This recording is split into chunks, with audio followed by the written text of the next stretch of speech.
ഏതൊരു ബിസിനസ്സുകാരനും ഒരു പ്രൊഡക്റ്റ് വിൽക്കാൻ പോകുന്ന സമയത്ത് കസ്റ്റമർ ആംഗിളിൽ നിന്ന് ചോദിക്കേണ്ട ഒരു ചോദ്യമാണ്, എന്താണ് ഞാൻ എന്തിനു വേണം ഇത് വാങ്ങണം എന്നുള്ളത്.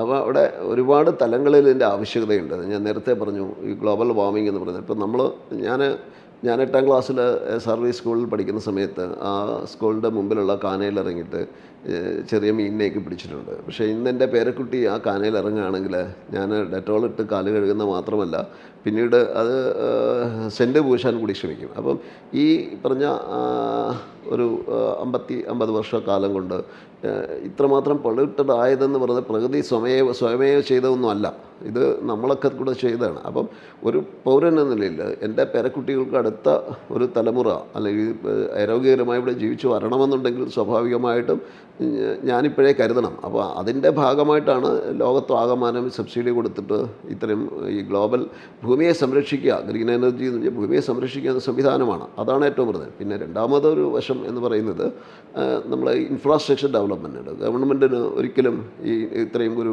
50 വർഷക്കാലം കൊണ്ട് അല്ലെങ്കിൽ ഒരു 40 വർഷക്കാലം കൊണ്ട് നമ്മുടെ നാട്ടിലുണ്ടായ പുരോഗതി എന്ന് പറയുന്നത് സ്വാഭാവികമായും വൈദ്യുതി അടിസ്ഥിതമായും തന്നെയാണ്. ആ വൈദ്യുതി അടിസ്ഥിതമായ ഒരു പുരോഗതിയുടെ അടിസ്ഥാന കാരണമെന്ന് പറയുന്നത് വൈദ്യുതി ഉൽപ്പാദനമായിരുന്നു. ആ ഉൽപ്പാദനത്തിൽ നിന്ന് പെട്ടെന്ന് താപവൈദ്യുത നിലയങ്ങളിൽ നിന്ന് മാറിയിട്ട് പുതിയതായി സൗരോർജ്ജ വൈദ്യുതി നിലയത്തിലേക്ക് മാറാൻ ഗവൺമെൻറ്റിനില്ല, അത്രയും ഒരു ഇൻഫ്രാസ്ട്രക്ചർ ഡെവലപ്മെൻറ്റുള്ള ഫണ്ടില്ല. അപ്പോൾ അവർ എന്ത് ചെയ്തു, ഗവൺമെൻറ് പൊതുജനങ്ങളിലേക്ക്. അപ്പോൾ അവിടെ വീണ്ടും നമ്മുടെ ഒരു ഉത്തരവാദിത്തം വന്നു, പ്രകൃതി സംരക്ഷിക്കുന്ന ഉത്തരവാദിത്തം വന്നു, രാജ്യത്തിൻ്റെ അടിസ്ഥാന സൗകര്യ വികസനത്തിൽ നമ്മൾ നേരിട്ട് പങ്കെടുക്കുക എന്നൊരു ഇത് വന്നു. അപ്പോൾ ഇത് രണ്ടും തീർച്ചയായും ഒരു പൗരനെന്ന നിലയിൽ ഉത്തരവാദിത്തമാണെങ്കിൽ കൂടിയും നമ്മൾ ഇൻവെസ്റ്റ് ചെയ്യുന്ന പണത്തിന് എന്താ മൂല്യം എന്ന് ചോദിക്കും. അവിടെയാണ് ഞാൻ പറഞ്ഞത്, ഇപ്പോൾ നമ്മൾ മുടക്കുന്ന പൈസയ്ക്ക് ഇന്ന് എന്ത് ഇൻവെസ്റ്റ്മെൻറ്റ് നടത്തിലും, ഏതിൽ ഇൻവെസ്റ്റ്, ഇപ്പോൾ നമ്മുടെ കയ്യിൽ പൈസ ഉണ്ടെങ്കിൽ ആ പൈസ നമ്മൾ റിയൽ എസ്റ്റേറ്റിൽ ഇൻവെസ്റ്റ് ചെയ്താലും, അല്ല നമ്മൾ SIPയിൽ ഇൻവെസ്റ്റ് ചെയ്താലും, സ്വർണ്ണത്തിൽ ഇൻവെസ്റ്റ് ചെയ്താലും, ഏത് തരത്തിലുള്ള ഇൻവെസ്റ്റ്മെൻറ്റ് നടത്തിയാലും മാത്രം റിട്ടേൺ ഓൺ ഇൻവെസ്റ്റ്മെൻറ്റ് ഇല്ല.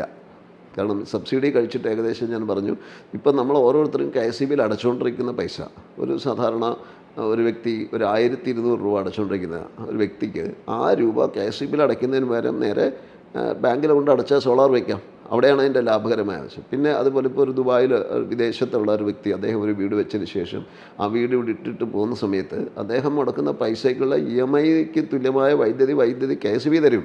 ഈ വൈദ്യുതി ഉപയോഗിക്കുന്നില്ലെന്നതിൽ അദ്ദേഹത്തിൻ്റെ പുരപ്പുറത്ത് സോളാർ വെച്ചിട്ട് ആ വൈദ്യുതി KSEBക്ക് സപ്ലൈ ചെയ്താൽ ഇപ്പോൾ KSEB കൊടുക്കുന്ന 3 രൂപ 15 പൈസയാണ് ഒരു യൂണിറ്റിന്. കഴിഞ്ഞ വർഷം അത് 2 രൂപ 60 പൈസയായിരുന്നു. അപ്പോൾ 65 പൈസ കൂടിയിട്ടുണ്ട്. അപ്പോൾ ഇനിയും അടുത്ത വർഷം മാർച്ചിൽ 2025 മാർച്ചിൽ വീണ്ടും ഒരു 50 പൈസ 60 പൈസ കൂടെ. അപ്പോൾ അങ്ങനെ വന്നു കഴിഞ്ഞാൽ ഈ ഇൻവെസ്റ്റ് ചെയ്യുന്ന പൈസയുടെ ഇൻട്രസ്റ്റ് എന്ന് പറയുന്നതിനേക്കാൾ കൂടുതൽ, ബാങ്കിൽ ഇൻവെസ്റ്റ് കിട്ടുന്നതിനേക്കാൾ കൂടുതൽ ഇൻട്രസ്റ്റ് സ്വാഭാവികമായിട്ടും സോളാർ പ്രൊഡക്ഷനിൽ നിന്ന് കിട്ടും. അപ്പോൾ എല്ലാ തരത്തിലും, അതായത് ഒരു പൗരൻ്റെ ഉത്തരവാദിത്വം എന്നതിൻ്റെ പ്രകൃതി സംരക്ഷണം, അതുപോലെ തന്നെ അടിസ്ഥാന സൗകര്യ വികസനം, അതോടൊപ്പം തന്നെ നമ്മൾ മുടക്കുന്ന സാമ്പത്തികത്തിൻ്റെ റിട്ടേൺ ഓഫ് ഇൻവെസ്റ്റ്മെൻറ്റ്. അപ്പോൾ ഈ 3 ഫാക്ടേഴ്സ് വെച്ച് നോക്കുമ്പോൾ സോളാർ വയ്ക്കേണ്ടത് ഏതൊരു വ്യക്തിക്കും വളരെ സിമ്പിളായി സാധിക്കുന്നതുമാണ്. അത് ആവശ്യമാണ്. അവിടെ ആയിരുന്നു ബാങ്കുകളുടെ പ്രസക്തി. ബാങ്കുകൾ ആരും ഇതിന് സെക്യൂർഡ് ലോൺ അല്ലാത്തതുകൊണ്ട് ഈ പ്രോഡക്റ്റ് ഒരു പക്ഷേ നാളെ പൈസ അടയ്ക്കുന്നില്ലെങ്കിൽ ആൾക്കാർ തിരിച്ചു പിടിച്ചു കഴിഞ്ഞാൽ ഇത് തിരിച്ചു വാങ്ങാൻ ആൾക്കാരില്ല എന്നുള്ള കാരണമായിരുന്നു. പക്ഷേ അവിടെയൊക്കെ ഇപ്പം നമ്മൾ ബാങ്കുകളുമായിട്ട് ടൈപ്പ് ചേർന്നിട്ട് ബാങ്കുകളുമായിട്ട് ചെയ്യേണ്ടത് തേർഡ് പാർട്ടി അഗ്രിമെൻ്റ് ഒക്കെ ഉണ്ട്. അപ്പോൾ അതൊക്കെ വെച്ചിട്ട് ബാങ്കുകൾക്ക് ഇന്ന് ലാഭകരമാണെന്ന് തോന്നിയതുകൊണ്ട് ബാങ്കുകൾ വൻതോതിൽ തയ്യാറെടുത്തിട്ടുണ്ട്. അതിന് ഇന്ത്യയിൽ തന്നെ ഒരു ആദ്യ ചുക്കാൻ പിടിച്ചത് ഒരു പക്ഷേ പീപ്പിൾസ് അർബൻ കോപ്പറേറ്റീവ് ബാങ്ക് എന്ന് പറയുന്നതിനും, ആ പീപ്പിൾസ് അർബൻ കോപ്പറേറ്റീവ് ബാങ്കിൻ്റെ ഈ സിസ്റ്റം ഏറ്റവും നന്നായി നടപ്പിലാക്കുന്ന ഒരു വെണ്ടർ എന്ന നിലയിലും എനിക്ക് അഭിമാനമുണ്ട്.